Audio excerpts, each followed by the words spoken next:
Praise Lord. വേഗം വരുന്നവനായ യേശു ക്രിസ്തുവിൻ്റെ നാമത്തിൽ എൻ്റെ സ്നേഹാവന്ദനത്തെ ചൊല്ലുന്നു. ഇന്നത്തെ വചനചിന്തയ്ക്കായിട്ട് 1 ശമൂവേൽ 1:6.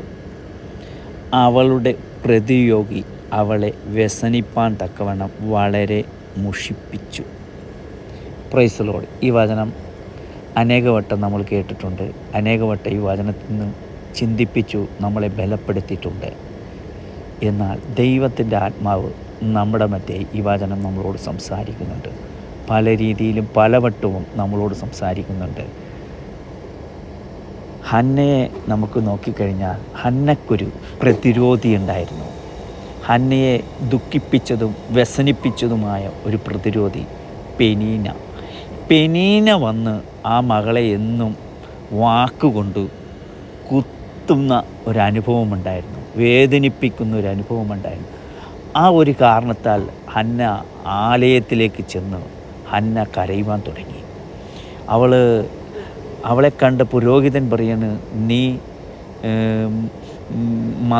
ലഹരി കുടിച്ച് മത്തയായിരിക്കുന്നു. കണ്ട, അതുമാത്രം അവൾ മനം കലങ്ങിയ ഒരു സ്ത്രീയെപ്പോലെയാണ് നമുക്ക് കാണുവാൻ കഴിയുന്നത്. എന്നാൽ ഇത് അവളുടെ ജീവിതത്തിൽ വരുവാനുള്ള കാരണം ഒരു പ്രതിരോധി നിൽക്കുന്നത് കൊണ്ടാണ്. ഈ വചനം കേൾക്കുന്ന ഓരോ വ്യക്തികളുടെ ജീവിതത്തിലും ഒരു പ്രതിരോധി നിൻ്റെ ജീവിതത്തിലുണ്ടോ? എന്നാൽ ഒരു ശമൂവേൽ ബാലൻ അവളിൽ നിന്ന് പുറത്തു വരുവാൻ ദൈവത്തിന് പദ്ധതിയുണ്ട്. ഹല്ലേലൂയ. ദാൻ മുതൽ ബേർശ വരെ അറിയപ്പെടുന്ന ദൈവത്തിൻ്റെ വിശ്വസ്ത പ്രവാചകൻ അവളിൽ നിന്ന് വെളിപ്പെടുവാൻ ദൈവത്തിന് പദ്ധതി ഉണ്ടായിരുന്നു. ഇതുപോലെ തന്നെ നമ്മുടെ ജീവിതത്തിലും പല പ്രതിരോധികളുമുണ്ടെങ്കിൽ നമുക്ക് ജയിക്കുവാൻ കഴിയും. നിന്നെ കുത്തുന്നതായ, നിന്നെ വ്യസനിപ്പിക്കുന്നതായ, നിന്നെ കരയിപ്പിക്കുന്നതായ ഏത് വിഷയത്തിൻ്റെ മേലും ഒരു പ്രതിരോധി ഉണ്ടെങ്കിൽ ആ പ്രതിരോധി നിനക്ക് നന്മക്കായിട്ടാണ്, ദോഷമാകുകയില്ല. അത് നന്മക്കായി കൂടി വരുത്തുന്ന ദൈവകൃപയ്ക്കായി ഞാൻ ദൈവവചനത്തിൽ നിന്ന് ചിന്തിക്കുന്നു. ഹല്ലേലൂയ. അതുപോലെ തന്നെ അപ്പോസ്തലനായ പൗലോസിന് ഒരു പ്രതിരോധി ഉണ്ടായിരുന്നു. ആ പ്രതിരോധി നമുക്ക് കാണുവാൻ കഴിയും. ഹല്ലേലൂയ.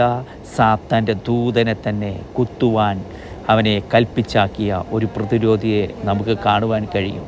Praise the Lord. അവൻ പരാജയപ്പെട്ട് അവൻ 3 വട്ടം പ്രാർത്ഥിച്ചു, ഈ സാത്താൻ്റെ ഈ വേദന എന്നിൽ നിന്ന് മാറുവാൻ. ഹല്ലേലൂയ. അവനിന്മേൽ ആ കർത്താവ് പറയുന്നുണ്ട്, എൻ്റെ കൃപ നിനക്ക് മതി.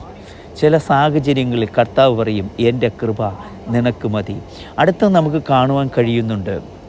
ഹല്ലേലൂയ. യാക്കോബിന് അവൻ്റെ ജീവിതത്തിൽ 2 പ്രതിരോധികൾ വന്നു. ഹല്ലേലൂയ. അവൻ്റെ ജീവിതത്തിൽ 2 പ്രതിരോധികളെ വെളിപ്പെടുന്നതായിട്ട് നമുക്ക് കാണുവാൻ കഴിയും. ഞാൻ ചുരുക്കത്തിൽ പറഞ്ഞുകൊണ്ടിരിക്കുകയാണ്. ഹല്ലേലൂയ.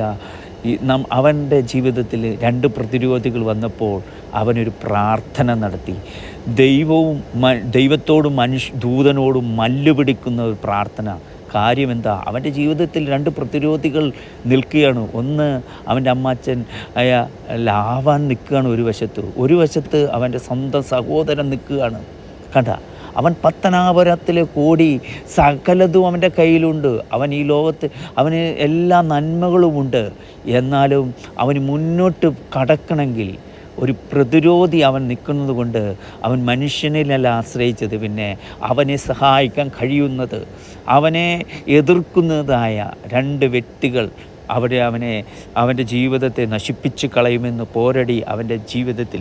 അന്നേരമാണ് അവൻ ദൈവത്തോടും മനുഷ്യനോടും ഹല്ലേലൂയ ഹന്ന പ്രാർത്ഥിച്ചതുപോലെ, നീ എന്നെ അനുഗ്രഹിക്കണം. എപ്പോൾ തുടങ്ങിയ പ്രാർത്ഥനയെന്ന് ഒരു മല്ലുപിടുത്തമാണ് അവിടെ കാണുന്നത്. സൂര്യൻ അസ്തമിച്ച് തുടങ്ങിയപ്പോഴുള്ള പ്രാർത്ഥന. ആ ദൂതൻ പറയുന്നത്, ദാ സൂര്യൻ ഉദിക്കുന്നു. നമ്മൾ പോലത്തെ ഒരു പ്രാർത്ഥനയല്ല, പ്രാർത്ഥനയെന്ന മല്ലുപിടുത്തം നമ്മുടെ ജീവിതത്തിൽ വന്നെങ്കിൽ ഒരു പ്രതിരോധിയെ വെളിപ്പെടുവാനിടയായിത്തീരണം. അതുപോലെ നമുക്കൊരാളെ കാണുവാൻ കഴിയും. കർത്താവിൻ്റെ ക്രൂശും എടുത്തുകൊണ്ട് പോയപ്പോൾ അവൻ്റെ ജീവിതത്തിൽ ഒരു പ്രതിരോധി വന്ന്. എന്തിനാണെന്നറിയാമോ? ഈ ക്രൂശ് എടുക്കുവാനായിട്ട് ഒരു പ്രതിരോധി ഉണ്ടായിരുന്നു. ഹല്ലേലൂയ. ഹല്ലേലൂയ. ആ റോമൻ പടയാളികൾ ഒരു പ്രതിരോധിയായിരുന്നു. അല്ലെങ്കിൽ ഈ ക്രൂശ് എടുത്തില്ലെങ്കിൽ ഹല്ലേലൂയ ആ റോമൻ പടയാളികളുടെ ഹല്ലേലൂയ കുന്തം കൊണ്ട് അവനെ കുത്തുവാനും, ഞാൻ ചിന്തിക്കാൻ ഒരു കുത്ത് കിട്ടിക്കാണുമായിരിക്കും. ആ കുത്ത് കിട്ടിയപ്പോഴായിരിക്കും ആ ആർക്കും വേണ്ടാത്തത് നീചന്മാർക്കും കൊള്ളന്മാർക്കും കൊടുക്കുന്ന ആ ക്രൂരമായവർക്ക് കൊടുക്കുന്ന കൊലപാതകന്മാർക്ക് കൊടുക്കുന്ന ക്രൂശ് അവനെടുത്തത് കൊണ്ട് അവൻ്റെ മക്കൾ അനുഗ്രഹിക്കപ്പെട്ട് കർത്താവിൽ, ലേഖനകർത്താവ് പറയുന്നത് കർത്താവിൽ പ്രശസ്തരായി എന്ന് നമുക്ക് കാണുവാൻ കഴിയുന്നുണ്ട്. Hallelujah, hallelujah. അതേപോലെ ഒരു പ്രതിരോധി നമുക്ക് ഞാൻ പിന്നെയും പറയുകയാണ്. ഹല്ലേലൂയ. ധൂർത്തപുത്രനായ ഒരുത്തനെ ഒരു പ്രതിരോധിയായിരുന്നു. അവൻ ഹല്ലേലൂയ അപ്പൻ്റെ ഭവനം വിട്ടു പോയി.